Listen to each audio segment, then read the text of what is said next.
very, well, I don't know, he didn't quite volunteer, but he agreed to be very nice and let me use him to help you guys understand these pieces.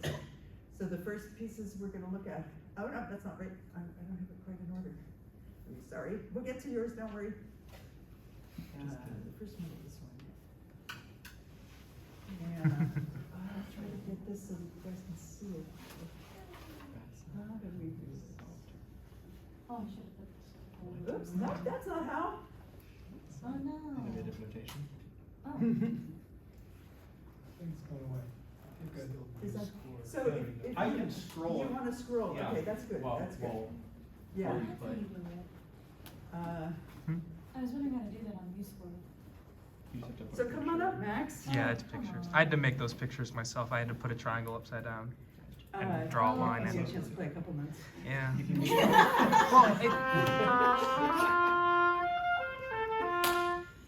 This is Max, he's offered to be involved in this wonderful experience. Who's Valerie? Hi, Valerie. Hello. Nice shirt. Thank you. It's my Halloween costume. He dresses like that every week. You do a good style, so give me that. So Valerie wrote Critter Captures, and there's 3 movements, and each of them is related to an animal.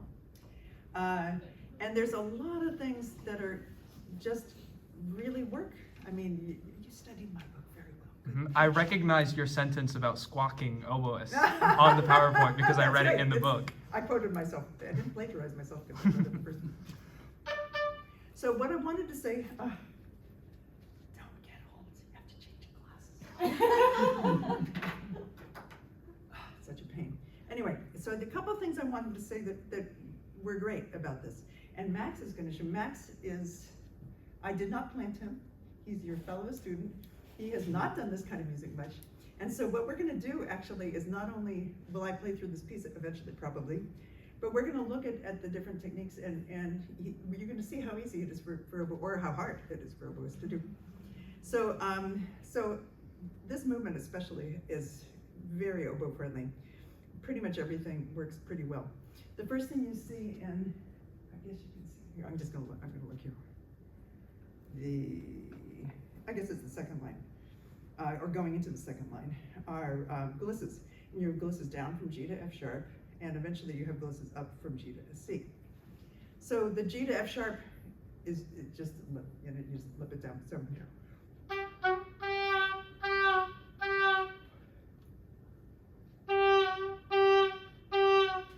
And what I said in the book is and what I will say to you is that it's pretty easy to gliss anything, lip it down at least that much, sometimes quite a bit more. It's a little harder to gliss it up because your embouchure is so focused that it doesn't work quite so well. So the G to the C happens, what you do is you slide the fingers off. I'm gonna show him slowly and you can look slowly through.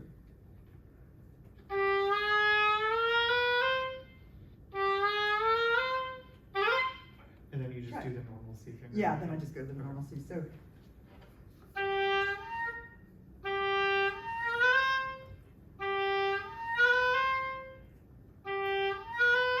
Yeah, you're getting it. Go all the way off the hole and go first the G and then the A and then you're at the B key.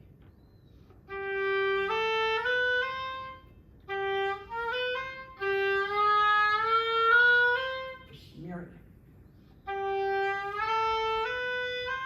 So you can hear, I mean, I've done this for decades and he's, so this is his first try, but so it basically works. It's not that hard. Yeah. And with a little practice, it would be fine.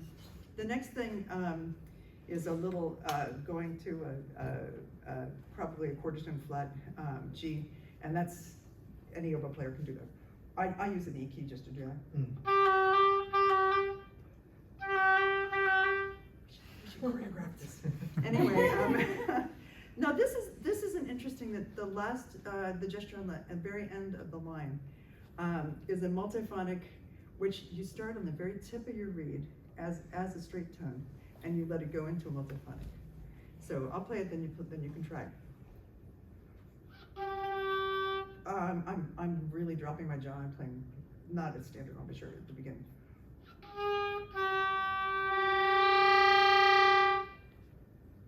You see, yeah. See if you can get the G without it, and you just have to open your mouth a lot and play it really on the tip of the reed. Good, good. And then a similar thing with the gesture with the F, which you can see in measure, I don't know if you can read it, it's the third line. So then you play it just an F with the C key, do the same thing.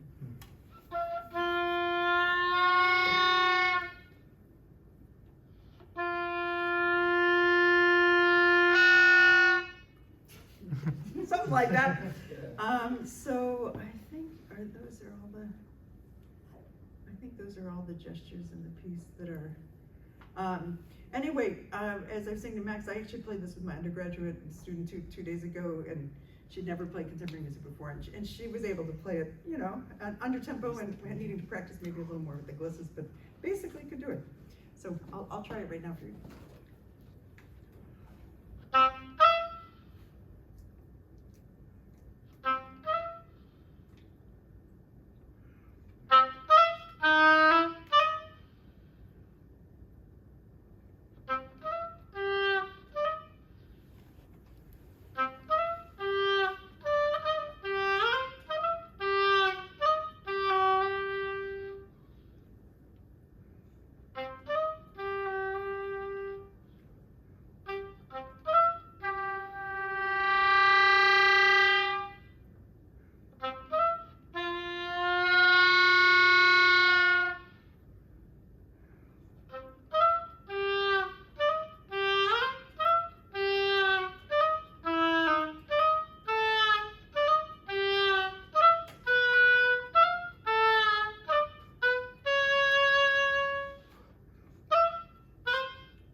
Really, the piece kind of works. Do you have any question before we go to the next? No, that was great. Okay, good. Yeah, it was. It's a nice little piece. Do you have a basset? No, I just like them. So do I. My favorite. Do you have an Axolotl? Axolotl? No, I do not. Axolotl. That was actually on the. Kitty, you sure axolotl question? I actually have a picture of an axolotl, but and I told Valerie my kid almost brought one home, so we got to know all about axolotls. They're very groovy little amphibians. So this piece, yes, you're up. There's a few things to talk about with this. I think one of the things I love about both of these, and you will say this, and Matthew, and what's the other oboe player's name? What's your name? Anise. What's your name? Anise. Anise. Anish. Anish. All of us will say, we like pieces where you give us time to breathe. It's nice to breathe. We like to breathe. I'm a vocalist, so I get it. On the other hand, like I said, I just did 2 giant Bach cantata concerts, and J.S. Bach doesn't give us many times to breathe, but he's a pretty good composer. I still don't mind playing his music. That's an understatement. But anyway, okay, so let's look at some of the things in this piece. First, yeah, love having places to breathe. Just a little aside, you know that Mort Zabanek wrote a piece about axolotls. It's for solo cello with electronics. You can get it, you can hear it online. Your piece doesn't sound like his piece, in case you wondered. Nobody would confuse the two.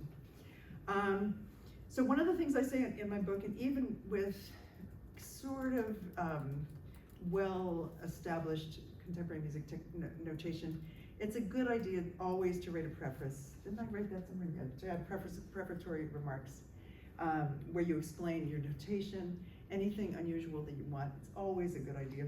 And even if you think these are well-known notational devices, they're not always. And it's just better to be clear. So one of those is the third bar there. Now that is, some composers use that. I don't love this notation because a circle over a note in classical, music notation means a harmonic.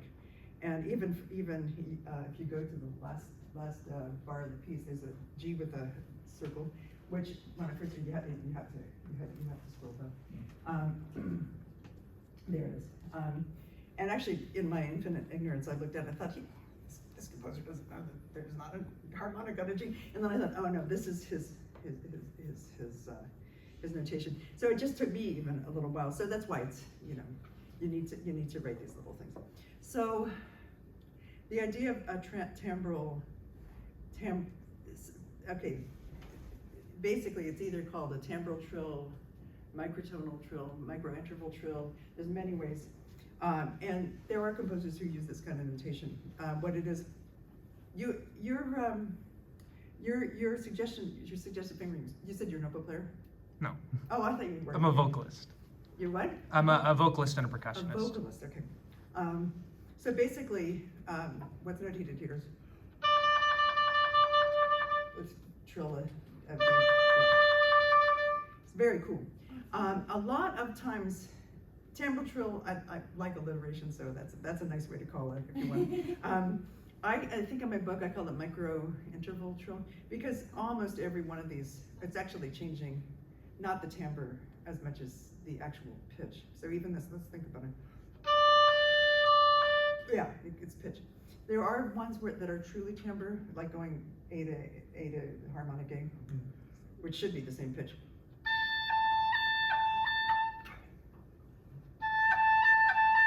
So that's a true harmonic or true timbral, but it's hard to do fast. So all you have to do is explain yourself, and all of these ways of discussing, or all of these names kind of work. You just have to make sure that your voice knows what you're talking about.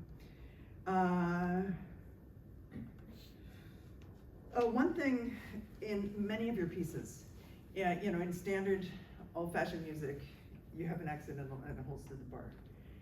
It's the 21st century. All hell is broken loose. So we don't always know what's when. So you need to tell people, or you need to specify it. So I guess, I don't know where it was, measure 43. I wasn't sure about the D sharp. And there's other times that this happens. So you just need to specify. Some of the fingerings you use, I love this, and we'll play this back and forth. This gesture that you have from the normal to the timbral trills, super cool, but some of the fingerings just didn't work very well. So this is where, again, living, breathing, squawking oboe player, you got 3 of them here, willing victims. But seriously, it's even my book, there's certain things that work better and other things that don't work as well. So you just have to find what works. And you also need, for this and for all kinds of music, it's great if you think about what's comfortable and what's just like crazy uncomfortable. There's something in the next movement that is just very awkward, which, it's easy to avoid it if you talk to an oboe player. So here's this, check out all those sharps. So what we're gonna do, and I put my own notation here. This is just these 2, and that's these 2. So basically the A sharp and the B, it's just these 2. Okay. So I'll play it, and we can do, it's hard to just read that out. So basically what's just juxtaposed here in measure 45, you see normal, like a gesture with normal trill. I'll do it first and then I'll show you how to do it. A gesture with a normal trill and then the same pitches with the timbral trill, super cool.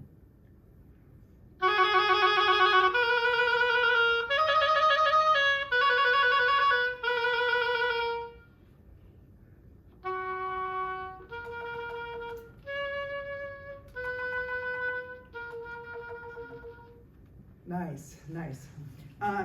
But again, the fingerings, I've altered the fingerings that you provided.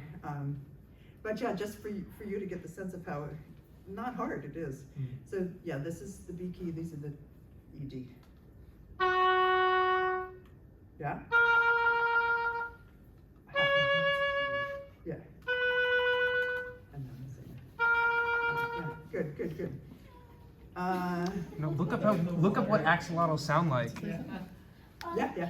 Can you do that with any note by chance? Because I'm planning on putting one of those in my oboe piece. Oh, good. But I didn't know how to write it in. Oh, you saw me. So So I think that my book I think it tells you which notes are, you know, it's pretty much every note. There's Alright. some notes that are harder because you have so many fingers down. But the basic principle is you play a pitch,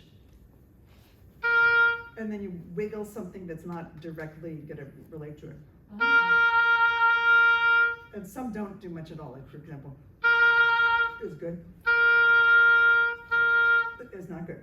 But if I have a note like say, I mean, the axolotl sample trill is D. You don't have too many options. Nope. So you picked a good one for that one. And the same would be true of C sharp probably. Well, C sharp you could play the. Yeah, you could do all kinds of things on C sharp by playing a fake finger. Bar, they go to the top. What else? And high notes He's so cute. are just generally a little unstable, so it's, I mean, your piece does not have that, at least the piece that you showed me does not have a lot of that in it, so maybe it's not an issue. But you could, they're all over the instrument, I mean, it's like, and get together with these wonderful oboe players and sit in the practice room, and you'll find them. Okay, and so then the very last measures of the piece. Yeah, and again, at first it was like, what? But there's a fifth, and then altered. And then this last one, which could be a very quiet G, which is what Valerie wrote. But when I wasn't sure what he meant, I thought, ooh.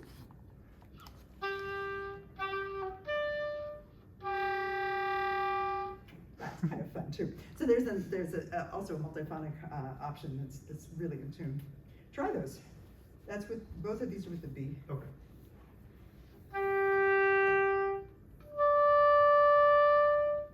And that's with the B and D. I know it takes a little. Yeah. But the multiphonic is with 2, 3, and C.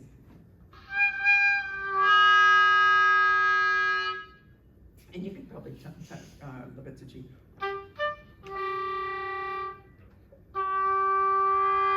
Okay, you're better with the D and not the E key. What kind of oboe do you play? Okay, Laura. Oh yeah, this is a loud one. So also, in fact, that's worth highlighting that conversation. I worked very hard in my book to try to produce fingerings that worked on all different models. I have a Lauben, many people play Larays. There's other instruments that make some models of oboes that are very popular in the US. A piece that works really perfectly for your Laray player might not work perfectly for your Lauben player, so you just have to understand that that's the treacherous territory you're in now, right now. So I'll try to play this. I will play this.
You're taking a video, so I'll end it with the multiphonic.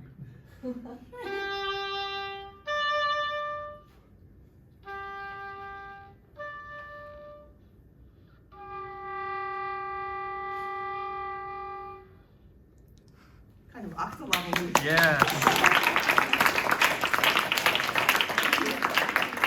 Yeah, nice piece, nice piece. So. Goose. Goose. Naturally. I mean, it's the obvious third thing. No, that was the title that conceptualized this. Was when I decided to write oboe excerpts for this, I was like, man, there better be a piece called Goose Congress. Well, better than duck. I mean, all Yeah. of the oboe No, well, I players- was talking to my professor who was like, yeah, there's at least it's not duck. That's right. That's right. We might have just banned it from our repertoire if you called it duck. And perhaps you guys know it's because we're still mad at Crocopia for Mhm. And people still say it sounds like a duck. This does not sound like a duck. Oh, I'm sorry. Even when I try, it doesn't sound like a duck, and I do all the weirdest things. Anyway, okay, so this piece again, super cool ideas, super great. There, if you'd worked with an oboist, you probably would have found that there are some alternative approaches, or just sounds and multiphonics that you could have used that just make it easier to play. But just in our exploration of this piece. So this is the fingering he uses. It's F with a C, and look, you blow hard and be on that near the thread. There you go. But if you heard it went dio, because it's a little hard to do. You really have to be, and you really have to change your embouchure to do that. So I mean, it does sound pretty disgusting and goosey. You know, that part is really great. But in order, as you see in the piece, you know, you're moving pretty fast. 8 equals 172, and you're jumping back and forth between straight tones. So if you really want to do that right, yeah, it's a lot. You check out what my fingers have to do, and also what my mouth has to do. It's pretty rough. Sorry, I can't even think of. Okay. Yeah. I can't do it. I practiced it with a different finger. So, you know, it can be done, and if I'd really, you know, had more time and decided that I was really going to master this, you could do it, but it's quite awkward and it's not easy to play. So I found another fingering, which is similar.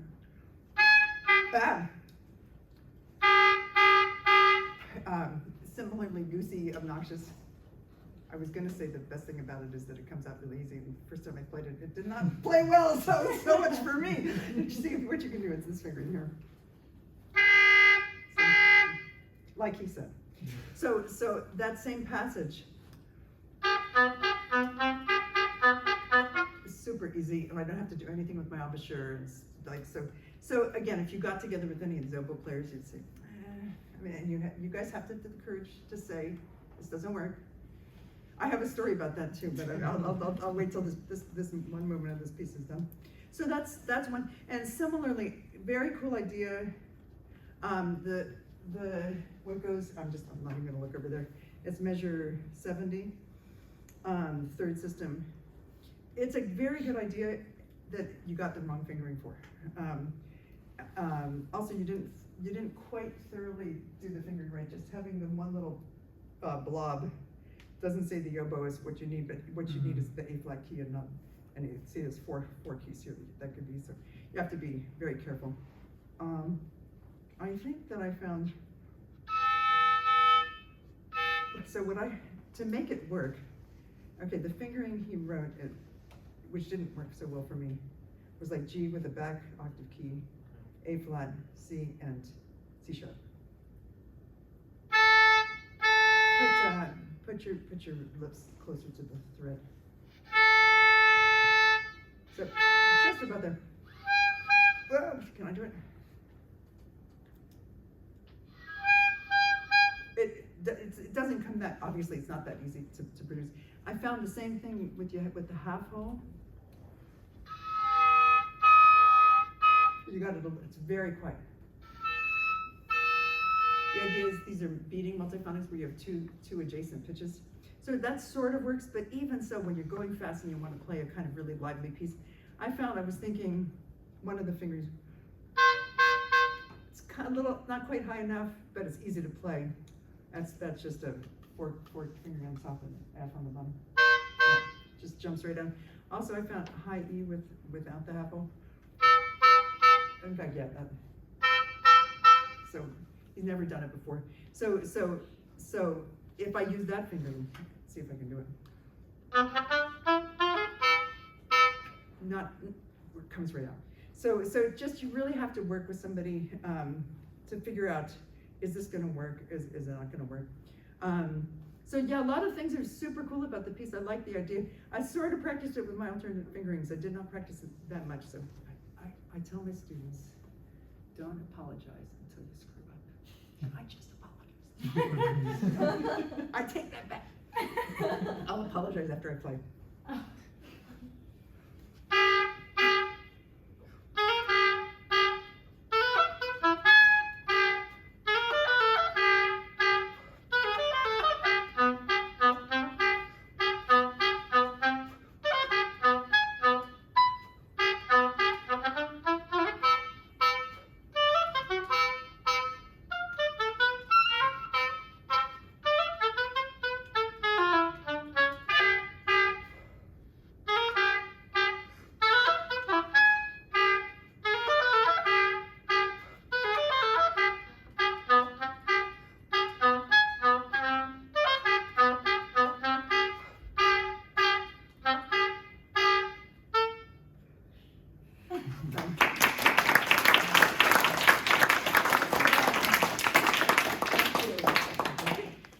You have to stay up here.